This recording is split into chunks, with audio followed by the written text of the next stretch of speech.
What if you were on White Avenue in the middle of Edmonton with all the choices in the world? What would you choose then? And not on a desert island. The closest desert island is probably like 2,000 kilometers away.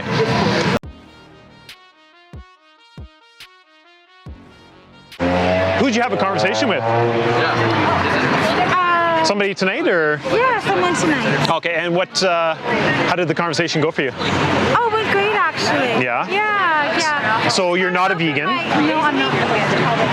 And you had a conversation with somebody, they told you about veganism? Yeah. And what was your takeaway from the conversation you had with that person? I thought about thinking about it. Thinking about it? Just Okay. thinking about maybe trying it. Okay. Going on Google, finding some vegan meals. Yeah. Buying groceries for vegan instead of having hamburger meat. Okay, that's awesome. Yeah. And so how many days a week would you be going vegan, or try to go vegan, or just gonna try it once, or what? I'm not sure yet. Not sure, eh? Did they give you a card at all? Yes. Or yeah? Okay, that's awesome. Yeah, I've got a card. Have you seen any of the videos that are on that website before? Have you seen the slaughterhouse footage, or? Last summer, you had actually a setup here also. Mm-hmm. Yeah, we do often, yeah. Yeah. Yep. Where it did show some of the movies and all that kind of stuff. Yeah. And it's really horrible that they're just slaughtering useless animals. Why not allow the piglets to grow up to be pigs? Why do you have to slaughter them? I agree, yeah. It's the same with chicks. Yeah. They could easily allow them to grow up instead of destroying them. And not only allowing them to grow up, but living out their lives, right? Because I don't know if you know, and I don't know if the activists already told you or not, but do you know when animals are usually killed? Yeah. Like in the span of their lifetime? Are they old animals? They're babies. They're like infants, basically. Couple of weeks, couple months, and then they're off to the kill house. So by the time that there's doesn't make any sense whatsoever. Well, time is money, right? To feed every single person you see that's a meat eater, you think that they can't wait. They got to keep on going, keep the line going. At some point, do you think the farmers would try letting animals live out their lives and growing more vegetables and fruits? So the transition is happening right now, but it's very slow, because maybe in Canada, maybe only 2 or 3% of the population is vegan or vegetarian, and the other 97% are meat eaters, right? So, but as that number creeps up, and there's going to be less and less farms, yeah. There are a lot of people that won't change. Yeah. They like their steaks. Yeah. They like their pork chops. They like their hamburger meat. It would take a lot in order to get even 60% of people to change. Well, you're right. At one point, there was a lot of slave owners too, right? In the States, almost every single family had, all the ranches had slaves, right? But as time went by, less and less people decided to engage in that activity because they decided this is not right.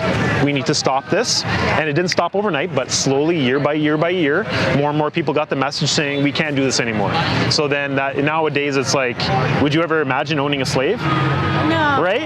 No. But that's what 100 years from now, that's the way it's going to be. We're going to think the same way about eating animals as, See, the only problem is that last fall we had a setup across the street, and I was talking to this one guy that was completely vegan, and he looked horrible.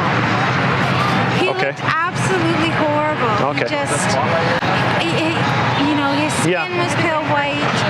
You also have to realize, I know that it's wrong to slaughter animals when they're just babies, but you got to realize that some of those nutrients that are in meat give us what we need. So I don't know the health of that activist that you talked to, that vegan, right? I don't know if he could have cancer, right? Because some people might decide that they want to be vegan and they're already diagnosed with a terminal illness. So that shouldn't tell you that something is bad or not for you, right? Just based off of one person, right? That's what we call an anecdote, right? But I think that the evidence is there that all the nutrients that you need for your body. What nutrient do you think that you can't get on a vegan diet? Iron. Okay. Do you know where iron comes from? Some type of meat. Iron is actually a mineral that is found in the ground. And it actually gets into the plants, and then the cows and the animals eat the plants with the iron in it. So everything originates from the ground originally. So every time that you decide that you want to eat something like for B12, iron, all that, it originally originates in the ground or in plants. I know personally, I know that I have to take iron supplements. Yeah, and you're right, but iron supplements are vegan. It's just they get them from plant sources, right? Yeah. No, and then so that was the only thing that you. I'm willing to actually try. Yeah. You know, I am. I'm very willing to try it. Yeah. Just to see what it's like. Sure. But and I think that's a good approach. Like, I mean, you should absolutely try it for sure. I mean, most people they want to try something, right? But just think of it this way. If I could be a lot healthier vegan than I am now eating meat, then I would definitely change for good. Yeah, the evidence is there that you can be healthy, absolutely. What we're trying to promote is the ethics behind not eating meat, right? So, do you think that it is animal abuse to eat animals? That's a really tough question. Would you eat a dog? Would you eat a cat? I think if I was stranded on a desert island and there were no animals, there were no fruits, there were no vegetables, there was no nothing, and I had a dog or a cat, it would leave me no choice. That's a pretty good justification, being stranded, right? What if you were on White Avenue in the middle of Edmonton with all the choices in the world? What would you choose then?